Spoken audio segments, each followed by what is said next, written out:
It's Rocky Mountain Sasquatch, with the Bigfoot evidence report that came from Virginia. The events of this amazing Bigfoot sighting and encounter happened on the southwest side of Virginia, near the Kentucky border.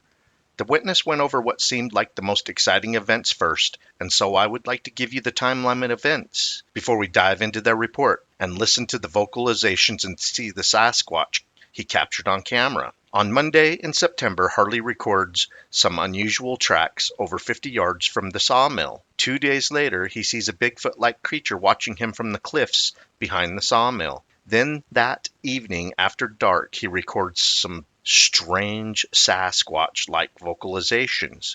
Make sure you watch the video to the end. We will zoom in on the creature and put it through some different light filters to pull out more details of this elusive forest giant. Okay, let's go over his report. Hello, I'm Harley Owens, and I have an encounter I'd like to share with you. I have pictures of the footprints, I have audio, and what I believe to be Bigfoot. I'm from Tennessee, but this encounter happened in Virginia. I don't know if you all cover other regions or not, but was hoping I could share my story and encourage others out there to share. I'm one to admit I was skeptic at first, but now that I had my first-hand encounter, isn't anyone going to tell me otherwise that it was a bear? I was working up there for 2 weeks. This is the location where it happened. This happened 3 years ago, September 23rd, 2020, around 1:45 in the afternoon. The entire encounter lasted over 5 minutes, and let me tell you, it felt like it lasted forever. I stepped away from the sawmill and went to the service truck to get a Coca-Cola out of my cooler.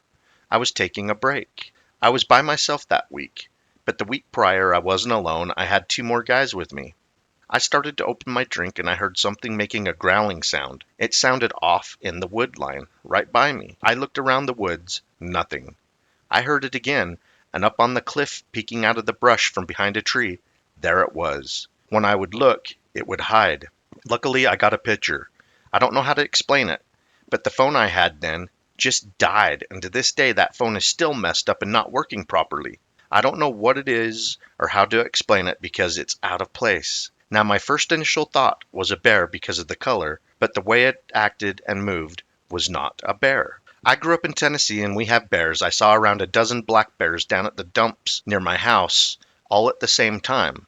When this creature started peeking around the brush and trees, it was curious looking, intelligent. It wasn't like any wildlife that I've ever been around. The vocalization started that evening about an hour after dark. It was probably around 9:30 p.m. When I stopped recording, there was a wood knock response from the holler below the vocalizations. The creature was about 100 yards away, and the smell was like rotting eggs. I do remember the smell and everything that day. It haunts me. I need closure. I have dedicated my life now to try and put effort into the Bigfoot phenomenon and maybe help others open their mind to share their own encounters. Harley sat his phone down on the compressor of his truck while recording the vocalization event. Here are the vocalizations recorded the night after seeing the creature on the cliffs.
RMSO responds, "Hi Harley.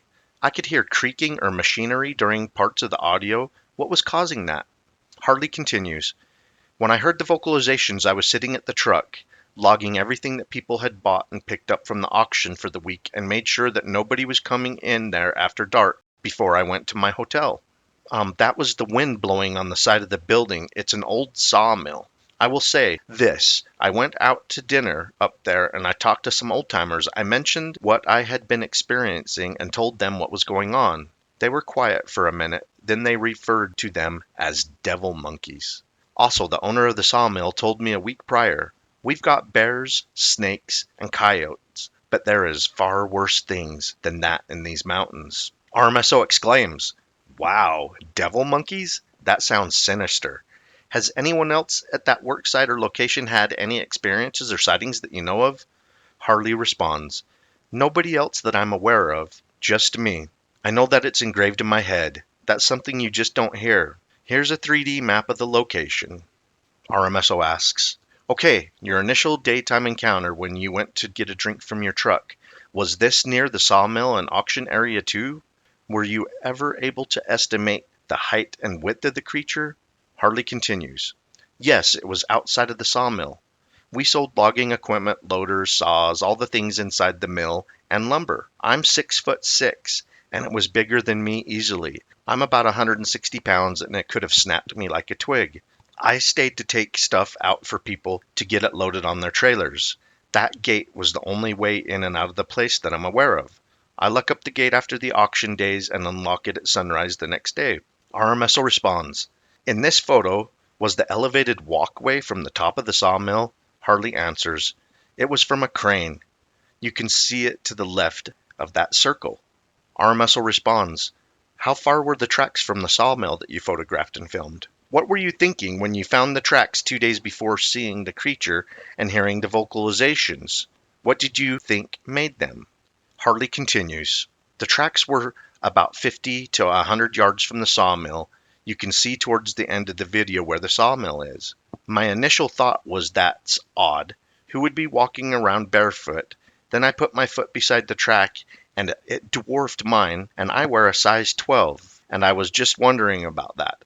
I had always heard the stories about Bigfoot and the tracks, and that opened my mind to the reality of them being real.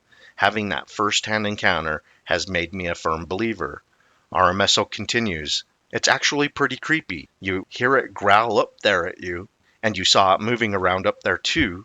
Harley responds, "Yeah, that's what made me look. If I had not heard it growl, I would have never noticed it at all. It was a pretty good picture. When I heard the first growl, I looked and seen it through the brush, and it growled again. That's when I seen it leaning out and went back behind the brush. Then it turned around and walked back the way it came and walked up the ridge. It was bipedal, no doubt. It was walking kind of hunched over. Let me tell you, it's a genuine photo, and there is something in the photo." Here is the original image of the suspect Sasquatch Harley was able to take before the creature went back into the cover and made its way up over the ridge. Harley zoomed in with his phone and estimated it was over 100 yards away. I will zoom in 200% and run the image through several filters to see if we can bring out any additional features. A lot of animals are black because it's a great color for camouflage. Black absorbs light and helps the animal to melt into the background, making our eyes and minds think it's just the shadows of the environment. I will now zoom in 350% and run this image through the same filters. I don't know if you've noticed, but there's a shimmer surrounding the Bigfoot-shaped creature in the image that may be light shimmering through its outer layer of hair. Take a look at the right side of the head region. It appears to be the profile of the front of its face and nose. Amazing photo several hours before some eerie, unexplained Sasquatch-like vocalizations just after dark. Hope you enjoyed a deep dive into this Virginia Bigfoot sighting and vocalizations. Keep on watching. We're going to keep on squatching.